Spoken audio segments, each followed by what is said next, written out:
नमस्कार, विंध्या टाइम्स में आप सभी का स्वागत है। रीवा जिले के एसपी कार्यालय में आज उस वक्त हंगामों की स्थिति निर्मित हो गई जब भारी संख्या में कांग्रेसी कार्यकर्ता और सिमरिया विधायक ने एसपी कार्यालय का घेराव कर दिया। इस दौरान सिमरिया विधायक ने पुलिस प्रशासन को जमकर आड़े हाथों लिया और गंभीर आरोप लगाए। आइए जानते हैं कि पूरा मामला आखिर है क्या। तो आपको बता दें कि आज कांग्रेसी कार्यकर्ता और सिमरिया विधायक ने एसपी कार्यालय का घेराव किया है। दरअसल विगत कुछ दिनों से विधायक अभय मिश्रा के द्वारा पुलिस मुख्यालय से लेकर मुख्यमंत्री, पुलिस अधीक्षक, कमिश्नर सभी को पत्र लिखे जा चुके हैं और मांग की जा रही थी कि नशे के खिलाफ पुलिस प्रशासन सख्त कार्रवाई करे, लेकिन इस पर कोई कार्रवाई नहीं की गई। सिमरिया विधायक ने आरोप लगाते हुए कहा कि पुलिस के संरक्षण में नशे की पैकारी लगातार बढ़ती जा रही है, जिसके कारण अपराधों में भी बढ़ोतरी हो रही है, जिससे आज कांग्रेसी पुलिस अधीक्षक कार्यालय पहुंचे और कार्यालय का घेराव किया। सिमरिया विधायक अभय मिश्रा ने आरोप लगाते हुए कहा कि पुलिस प्रशासन नशे का कारोबार करवा रही है, यहां आला अधिकारियों का पैसा बंधा हुआ है। इसके साथ ही फर्जी बैंक गारंटी मामले को लेकर भी विधायक ने जमकर आरोप लगाए। सिमरिया विधायक ने शहर में बढ़ रहे अपराधों को लेकर चिंता व्यक्त की और पुलिस प्रशासन से अवैध रूप से फल फूल रहे नशे के कारोबार पर अंकुश लगाने की मांग की है। आइए सुनाते हैं सिमरिया विधायक को उनका क्या कुछ कहना है। अगर कोरस पे वैन नहीं लगा, अवैध शराब बिक्री बंद नहीं हुई तो हम 13 तारीख को रीवा बंद करेंगे। 13 जुलाई को रीवा बंद का आह्वान हमने किया है और इसके पीछे साफ उद्देश्य है। सत्ता पक्ष के लोगों से भी, उप मुख्यमंत्री हैं, स्वास्थ्य मंत्री हैं, उनके रहते यह मेडिसिन का नशा, तो उन्हें इस बात की खुद ही चिंता करनी चाहिए कि हम सब जो भी जूनियर हैं उनसे, उनका छोटा भाई है या उनके बच्चे के रूप में है या उनकी बिटिया के रूप में है, तो हर परिवार न कहीं आज की दुखी है। बस्तियों में आप जाइए, अवैध बिक्री का कोई सिलसिला ही नहीं, हर दूसरा आदमी वहाँ अवैध बिक्री कर रहा है। कोई कोरेस बेच रहा है, कोई गांजा बेच रहा है, कोई शराब बेच रहा है। और शराब का आबकारी विभाग के जो लोग हैं, फर्जी डीडी बनवा के जो टेंडर दिया है, उसमें आज तक कार्रवाई रीवा के अंदर कहाँ हुई? बाकायदा लिखा, लेकिन कार्रवाई कहाँ हुई? कोई अधिकारी जेल गया क्या? जबकि अधिकारी को तो जेल जाना चाहिए, चाहे यहाँ से लेके आयुक्त तक, जिसको भी जाना चाहिए, जो भी सम्मिलित हो उसको तो जेल जाना चाहिए ना। उनको छूट दे रखे, वो पदस्थ हैं आज की तारीख में। शराब की डीडी के मामले में कहाँ, चाहे कटनी से लेके रीवा तक में कौन जेल गया अधिकारी? कोशिश हाफ टाइम के तक 2 बजे तक का रहता है, 2 बजे तक का प्रयास। अल्टीमेटम दिया हूँ, सुधार करेंगे तो हम अपना जो हमारा 13 तारीख का वो हम विड्रावल भी लेंगे, लेकिन इनके वर्किंग हमको दिखनी चाहिए और लोकतंत्र के पहरी हैं। आप दिखाएंगे इनकी वर्किंग बढ़ी कि घटी? देखिए, यहाँ के एसपी, कलेक्टर, उच्च अधिकारी नशे का कारोबार करवा रहे हैं।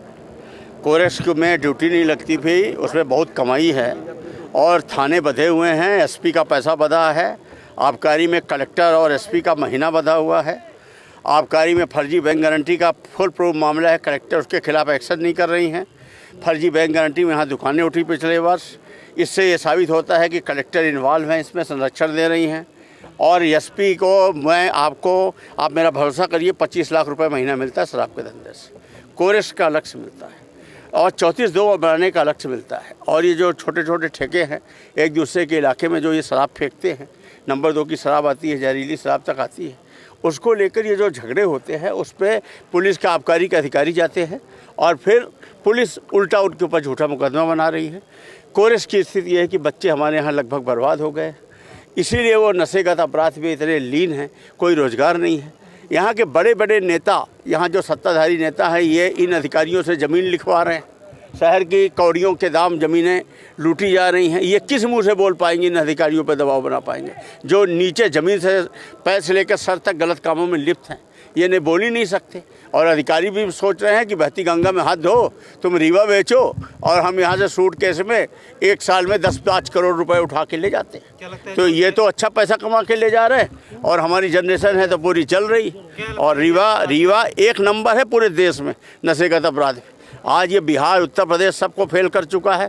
आप देखिए, सरकार बदल गई, कोई टीआई नहीं बदल रहे, एसपी नहीं बदल रहे, ये सब कोरेस दारू के धंधों में लिप्त हैं। इनका पैसे पार्टनरशिप में लगे हैं और ये सब एसपी को महीना दे रहे हैं, कलेक्टर को आबकारी डिपार्टमेंट महीना दे रहा है। सब कुछ एकदम लिप्त है और हमारा रीवा जल रहा है।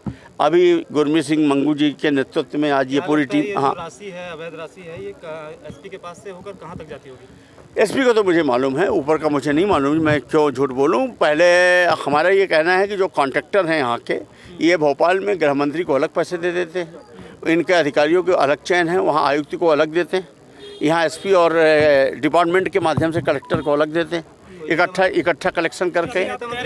हाँ, नेता और मंत्री इनके खिलाफ नहीं बोल पाते हैं क्योंकि इनके खुद भी पैसे लग गए। अभी आप कह रहे थे सर, हाँ, कि मैं जानता हूँ कि किसको कितना पैसा जाता है। हाँ, मैंने इसलिए बताया क्योंकि 4-5 साल पहले मैंने इसको पास से देखा है, मैं जानता हूँ इस बात को, इसलिए मुझे पता है ना सब चीज़, मुझे अंदर की चीज़ है, मैं इसमें कोई छुपाने और उसकी करने वाली बात नहीं है। मैं इसी शहर का हूँ, हर व्यक्ति जानता है, तो मैं झूठ क्यों बोलूँ।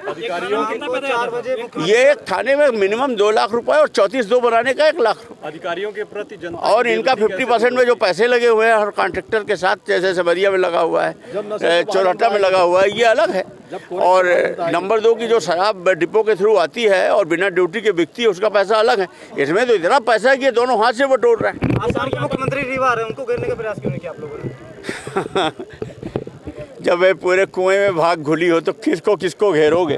मेरा तो इतना कहना है कि हम तो जनता के बीच में ये अपनी ड्यूटी का निर्वहन कर रहे हैं और आगे भी लड़ेंगे। असली लड़ाई ये तभी जीती जा सकती है नेताओं के मत्थे और इस सत्ता के मत्थे नहीं, जब यहाँ की महिलाएं शराब दुकानों को घेरेंगी, बाहर निकलेंगी। यहाँ की जनता जब लड़ेगी। दुखद बात ये है कि इन सब गलत कामों में आखिरकार जनता कहीं ना कहीं घूम फिर के अपना मोहर लगा देती है कि मुझे ये स्वीकार है।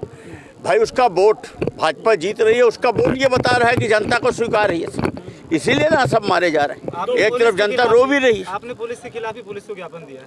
हाँ, तो जो ये तो इनसे हम उम्मीद नहीं करते, बाकी हमने अपना काम करने का प्रयास किया है। धन्यवाद।